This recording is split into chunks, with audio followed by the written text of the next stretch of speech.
Hello folks, how you doing? Good morning and subscribe. Yeah. I I was gonna talk about the goddess of love. Her name was Het Hurt. Call her Het Her sometime.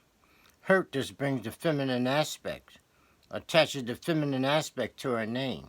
Those T is associated with the female and femininity and the goddess. Okay. So the Greeks called her Hether. Okay. But Het and Het Hurt, Het Her, we're talking about Het means house.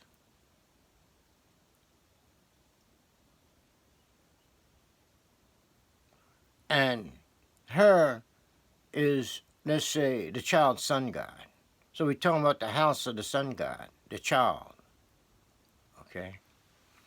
So Hether was the creator of gods in heaven, and she was the creator of men and true love on earth.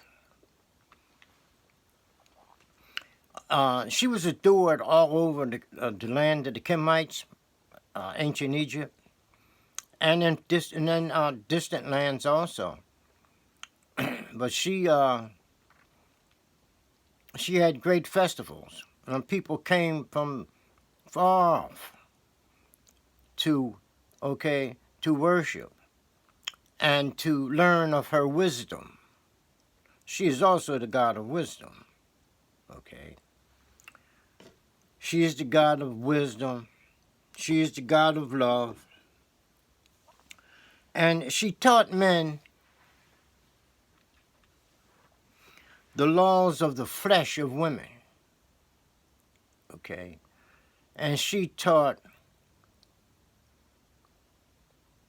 men of the most tender hours of women. How a woman should be treated and cared for.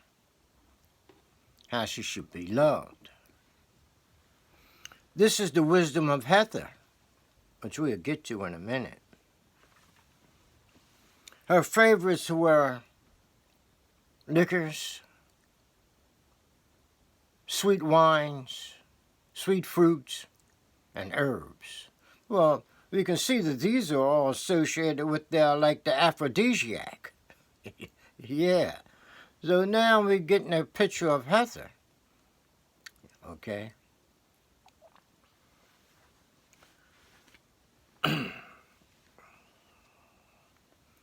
So, being associated with the seed, that is the child god or the young sower god, hence the seed, then she's associated with reproduction, biological and mystical reproduction, the one that people don't usually consider or think about. That's the mystical reproduction. That mystical reproduction has to do with, let's say, the transformation of consciousness to a higher level through love. Yeah.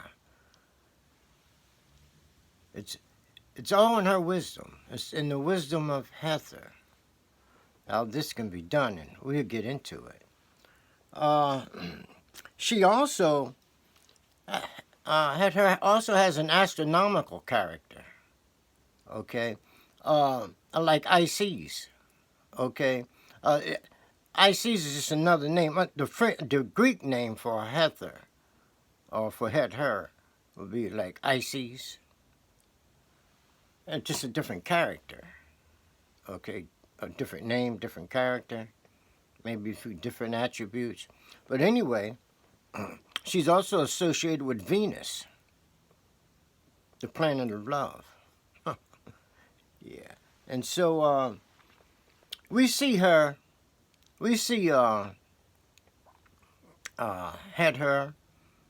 under the name of Osset or Isis. Okay, we see her at the summer solstice. Okay, because she gives birth there.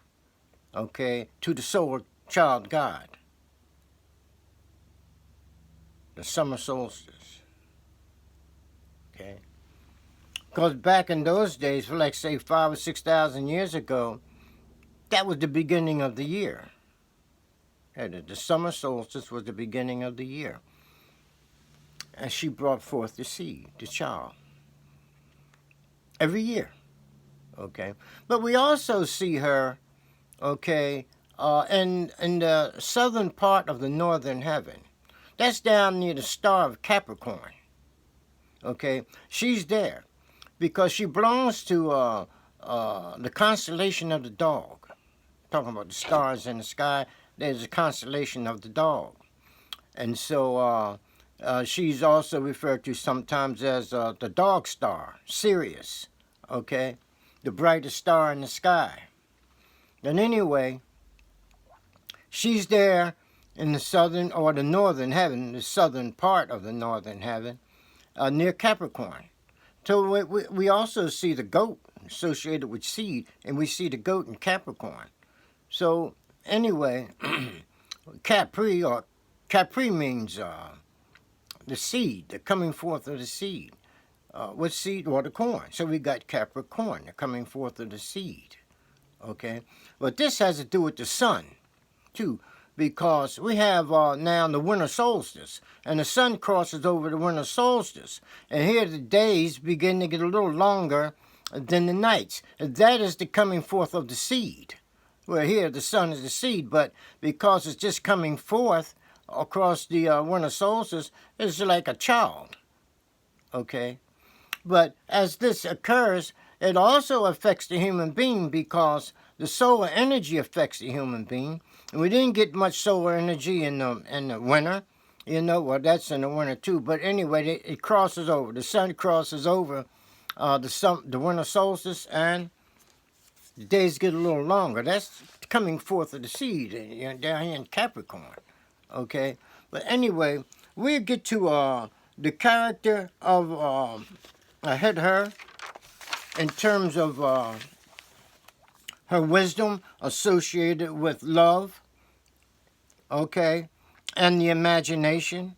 She was greatly associated with the imagination. And her imagery could conduct men and women to the fields of love and reproduction in the fields of heaven. So how does this happen, Well, it has to do with passion and imagery, okay? And it turns out that sexual passion, it is said that sexual passion is the greatest passion that people have, okay? So now, we know that when an event takes place in life, and that's a very passionate event, people don't usually forget about it. They remember it right on through their life. This gives us an idea of how strong passion is. Okay. So now, Heather says, make love with a purpose. Yeah. Make love with a purpose. And so, knowing now that the imagination has the power to keep a memory going, keep an image in the head for a long time.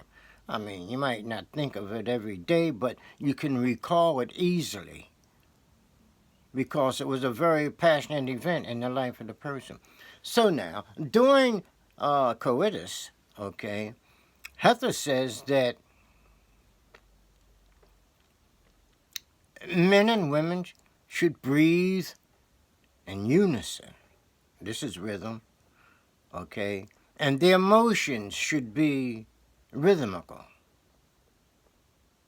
and in unison, okay? So this has power.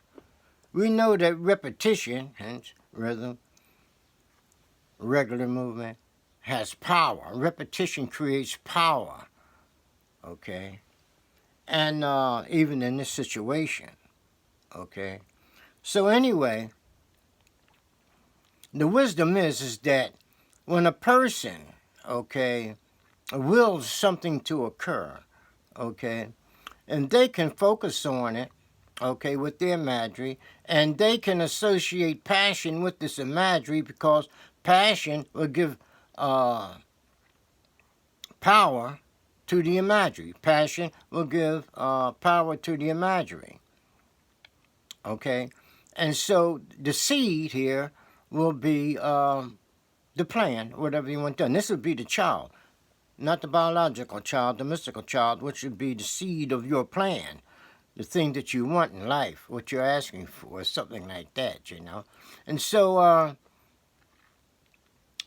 so during coitus, okay, the imagination, okay, focuses on the plan or the seed that a person wants to come about, okay, and with the powerful excitement, okay, through coitus, okay, it sustains, it puts the power of sustainment on that seed, okay, the idea.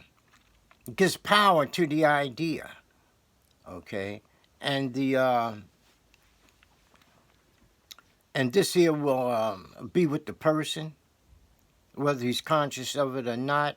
It's a subliminal effect as something occurring below the sphere of consciousness. This is the growing seed, or the person's idea or plan is growing, even though the person's not conscious of it, because of how they handle the lovemaking situation. Okay. So this is having love with a purpose. And this is what the goddess of wisdom and love and romance, the goddess of strong drink, the creator of the gods, okay, this is how she says it. That's how she states it, you know what I mean? Okay, folks, have a good one. We get back with Heather sometime. A lot more to say about her. Okay, have a good one, folks, and subscribe. Bye-bye.